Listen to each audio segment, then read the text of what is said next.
The summer, let me tell you something. The summer of Tire Rack Sweepstakes rolling on. On and on and on and on. It's not over. No, we're in August now, and it's heating up. Not only the weather's heating up, but this contest is heating up as well. One winner has already been selected. Can you believe that? We've had one winner already selected for a set of 4 brand spanking new tires. How sweet is that? And now 2 more winners have the opportunity to have their name picked out of the hopper. And you can get a set of 4 brand new tires plus installation. Right? That's included in this. The taxes, the fees, you ever bought tires before, they always add those extra things on. All that's covered. Boom! All of it's covered right there. Valued at up to $1,500, depending on which tires you end up with. I recommend the most expensive because it's a contest. If you win the contest, just enjoy them. Have a great time. So, listen, enter daily. Enter right now. Enter tomorrow. Enter the next day. Every single day. 1 new entry per listener. Per day there. You enter the contest, and every single day, you boost your chances to win, and you could be the lucky winner. So, again, 2 more winners will take home a set of 4 brand spanking new tires. You love that smell of rubber. Yeah, you get that. Through August 27th. To enter and get all the rules, regulations, and all that, go to foxsportsradio.com, your new favorite website. foxsportsradio.com, sponsored by tirerack.com, the way tire buying should be. Pro Bouncy Ball released the much ballyhooed regular season schedule. Denver will commemorate their championship, and they get to hang out with the lizard person, Adam Silver, half man, half alien. He will be in Colorado for opening night, October 24th. So a week before Halloween, the NBA will open up, and the Nuggets will get their first win of the year against the Lakers that night. And it's the first of, I know you're excited about this, 1,230 regular season NBA games. Now, the league released 80 games of the schedule. There are 2 other games that will be decided later because they got this Fugazi round-robin tournament that they're putting out there. But the second game on opening night has Golden State and Phoenix visiting Golden State. So Chris Paul, assuming he's not hurt, will be coming off the bench in that game.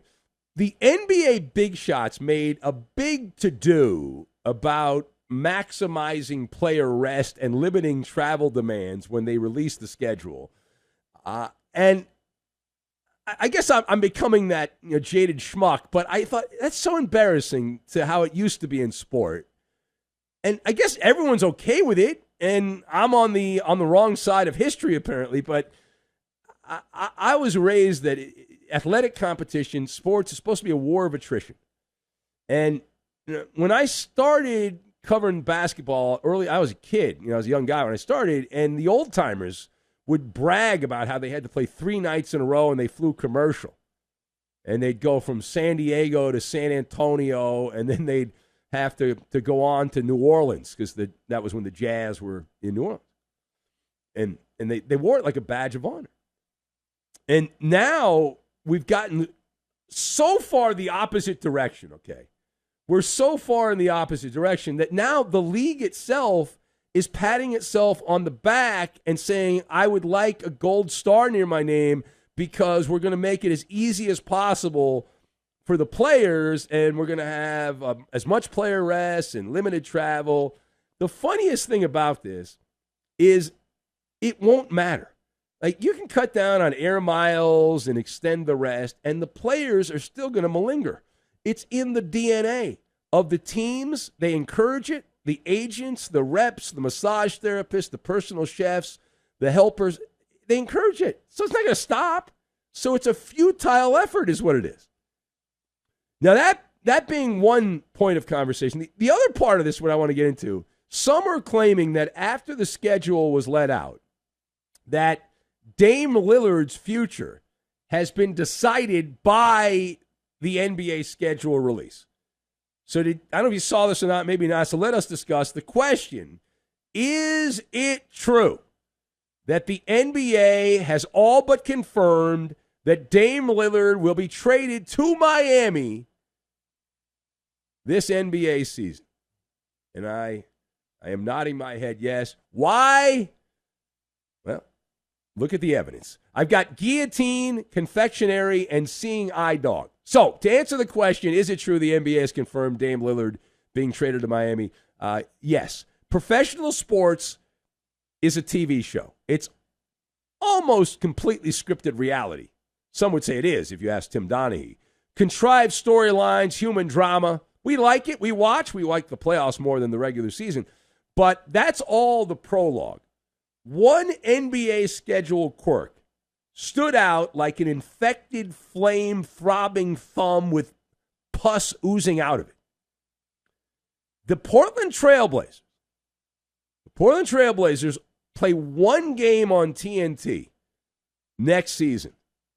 That one game is a home game in Portland. The road team, the Miami Heat. Ding, ding, ding, ding, ding, ding, ding, ding, ding. Yes, February 27th is the date. That happens to also coincide a few days after the trade deadline in the NBA. You can see it now. Ernie Johnson, Charles Barkley, Shaquille O'Neal on the set. Dame Lillard returns to Portland tonight.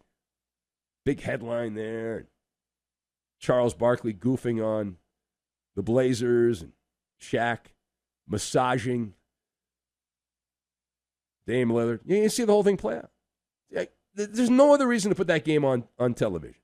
It's as subtle as having your head placed under a guillotine. The Blazers are expected to royally stink. Their season will be over by the time November 15th comes around. And you're going to put them on a national televised game in late February. Why would you do that? The only reason you would do that is for raw emotion. The schedule goons, the TV overlords, they expect the Dame train, choo-choo, to ride back down the Oregon Trail. And they'll have an army of hundreds of cameras to document everything for posterity's sake. There's a 95% chance that happens. It's a dead giveaway. Again, dead giveaway in the schedule. Now, secondly, our next stop is China. You see, James Harden, this story's still got legs. James Harden has been playing footsie with the communist country there. He's been genuflecting. I had a guy email me. You can tell this guy's an old-timer because I don't think this is quite the same, but he's like, he's the Hanoi Jane of the NBA. I was like, well, I don't think it's the same analogy, but I like your effort, sir. But anyway, this guy's been selling shoes and wine. He's been flirting with the People's Republic of China and also unloading on Daryl Morey, the rotund GM in Philadelphia. And now there is pushback from a Boston Celtic legend, Kevin McHale. Kevin McHale, Celtic great. So if you didn't hear what he had to say, maybe not. McHale called out James Harden for being fat and getting him fired after benching him in the 2015 playoffs. Unfortunately, that was a game I happened to be at. Now, here's what McHale said. He said, the next year he, meaning Harden, came to camp. He was fat and didn't feel like playing. And I got fired 11 games into the season. He had a plan, close quote. So the question on this one, how did you interpret the Kevin McHale comments on James Harden? So these are self-explanatory. McHale did not mince his words.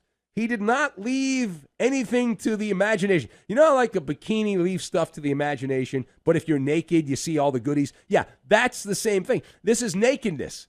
And when he was coaching the Rockets, McHale benched James Harden in a playoff game against the Clippers where the Rockets were getting blown out going to the fourth quarter, and it was the backups. And this has to have humiliated James Harden so much that Josh Smith and Corey Brewer took that game over against the Clippers and then led the Rockets back, and they got to the Western Conference Finals because of that. And Harden sat there on the bench sulking.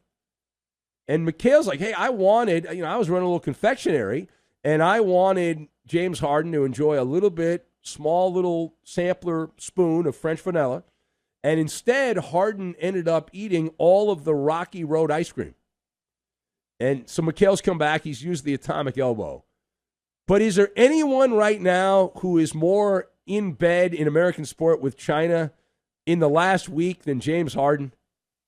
We love China. We love everything, they're about. Yeah, man, that's my guy right there. James. He's talking about playing in China now. And how would that work? The NBA has deals with a lot of the international basketball community where if a player is contractually obligated to play in the NBA, they can't play anywhere else. You think those rules apply in China? Like if James Harden said, yeah, I want to go play in Beijing.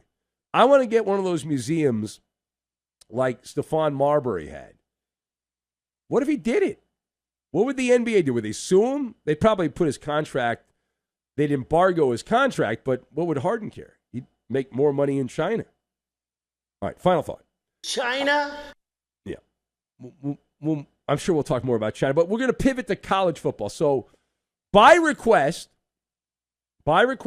watched the Netflix doc about Johnny Football recently. So what did you think? If you saw it, I saw it. What do you think of the Johnny Manziel Book of Revelations? There was one big takeaway. As someone that did sports radio, talked about Johnny Manziel a lot, and if you listen to the show, I am guilty as charged. I was on the money train with Johnny Manziel. I was buying all the bull crap. I was totally in on him. I loved the story. I loved the razzmatazz, the money sign, all that crap. I loved it all. I couldn't not get enough of Johnny Manziel. But my big takeaway is what a absolute maestro Johnny Manziel's buddy is. It's one of the great revelations I've seen in a sports documentary. When Johnny Manziel got caught wearing Rolex watches, wearing designer clothes, driving high-end automobiles that were worth hundreds of thousands of dollars, flying in private jets to Miami and Vegas while playing at Texas A&M. The NCAA said you can't do that, and this is in the days before the NIL, and so they came down on Manziel. They investigated him, and according to this documentary, his buddy, this guy called Uncle Nate, cooked up one of the great humdingers of an alibi that I've ever seen. To think this worked, and this, people say, you're supposed to believe these stories and all that. We bought it. We repeated it. We heard it. We thought, okay. This guy cooked up the story that Johnny Manziel came from old oil money, that his family was loaded. Turns out, manure. Bullpucky, as Jay Scoop in the Ukraine would say. It was not true. His family didn't come from old oil money. He was a small-town Texas guy. He was a party boy, a frat boy. He didn't have any money. Not maybe middle-class money. He didn't have aristocrat money. His family didn't. Small-town Texas guy. Didn't matter. That guy sold the story, Uncle Nate, and everyone, all the suckers, yours truly included, repeated it. Simsalabim, abracadabra. It was like spoon bending.